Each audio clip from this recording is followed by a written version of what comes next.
everyone and welcome back to Googie's Kitchen, and if you are new here then hello and welcome. My name's Alexis and I post 2 videos a week on a Tuesday and a Thursday at 7 AM.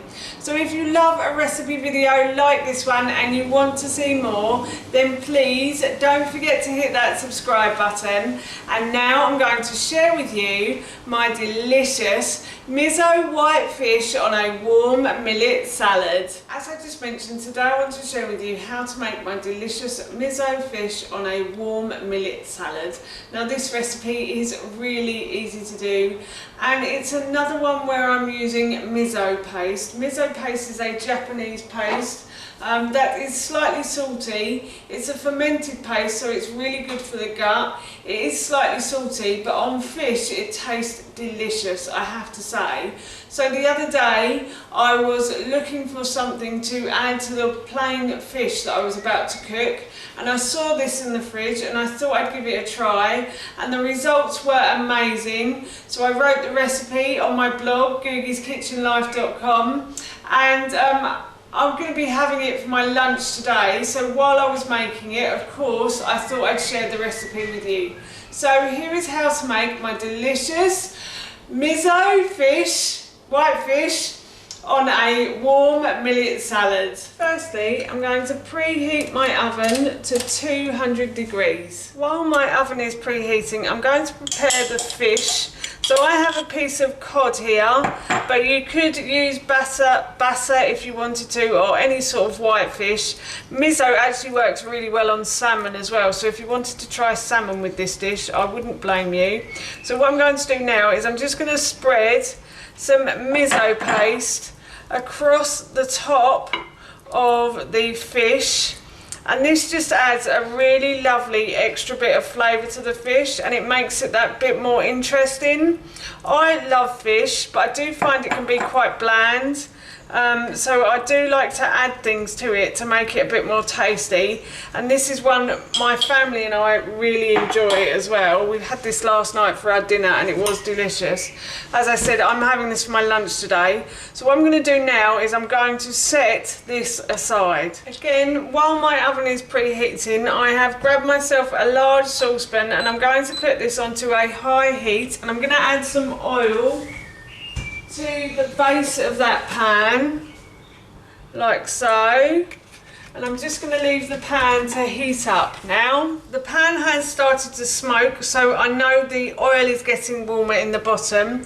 So what I'm going to do is I'm going to add 1/4 of a red onion that I peeled, sliced and diced last night. So I'm just going to add that into my pan, and I'm just going to fry the onion now until it starts to soften. So the onion has started to soften, and it's also started to go a bit golden brown as well. So I'm just going to turn the heat down slightly, and what I'm going to do is I'm going to add about 1/4 of a courgette that I peeled and grated last night, and then under that I have some yellow pepper as well. So I've got about 1/4 of a yellow pepper that I'm also going to add in.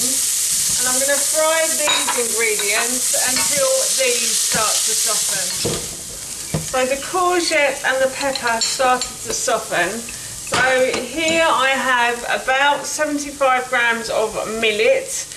Millet is a grain. You can buy it online. It's not really sold readily in the supermarkets in the UK, but you can get it online. It's delicious. I love it. So I'm going to add this to the courgette, onion and pepper, and I'm just going to fry this for about a minute or so, and then once this has been fried I'm going to add some chicken stock as well. You can use fish stock if you want to give that fishy taste, or you could use bone broth as well. So yeah, I'm just going to fry this for a minute or so, as I said, and then I shall add some chicken stock to it as well. I've got some chicken stock here, and I'm going to add enough to cover the millet, and then about 2 centimetres above that covering, if that makes sense. I hope it does. Oh, and I forgot to say, I actually washed the millet through twice before I put it into this pan, and that just gets rid of some of the starches off it. And what I'm going to do now is I'm going to bring this to the boil, and then I shall turn it down and leave it to simmer. So I'm just going to pop the lid on and bring it to the boil. The millet has started to come to the boil, so what I'm going to do is I'm going to turn the pan down to a medium heat, and I'm going to leave this to simmer until all of the liquid has disappeared. And while the millet is cooking away nicely, I'm also going to put the fish into the oven for about 15 minutes. So I've just taken the fish out of the oven and it's cooked. You can tell because the fish flakes away really easily from itself. So now what I'm going to do is I'm going to check on the millet, and I shall put the two together, and that will be my lunch done. Remove the lid from the millet, and as you can see it's almost cooked. When I pull back with the spoon and the millet closes together, there's not really any liquid coming out, so that means it's cooked. So before I serve up, all that's left for me to do is just put in a little bit of kale to this. You can add spinach as well if you want to. I do like either in this. I just had some kale to hand in the fridge, so I'm just going to add that. And I'm going to mix it round until it's all wilted into the millet. And that is my lunch done.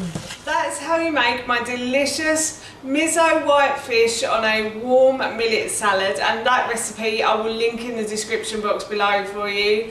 As I mentioned earlier, I'm going to be having this for my lunch now, and it smells so good.